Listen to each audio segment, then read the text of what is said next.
Tooth paste లో చూసినట్టయితే చాలా రకాల కెమికల్స్ ఉంటాయండి. జనరల్ గా ఎవరం గమనించాం మనం. టూత్ పేస్ట్ లో ఒక టైటానియం ఆక్సైడ్ అని ఒక కెమికల్ ఉంటుంది. ఇప్పుడు 2012 లో కూడా దాని మీద study that can cause ADHD. మనం 2 years నుంచే వాళ్ళకి పళ్ళు తోగుతూనే ఉంటామండి విత్ టూత్ పేస్ట్. కానీ ఎప్పుడైనా అసలు ఈ టూత్ పేస్ట్ లో ఏముంటాయని ఎప్పుడైనా గమనించామండి? దాంట్లో ఉండే కెమికల్స్ ఏంటి వాటి వల్ల?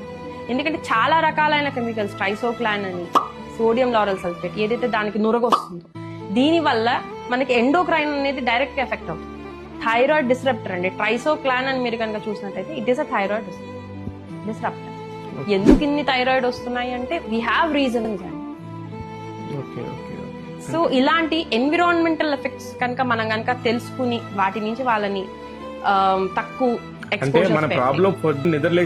స్టార్ట్ అయిపోతుంది. ఫస్ట్ పనిలోనే మనం వాడేదే బ్రష్ ఫుల్ గా కెమికల్స్ తో ఉండే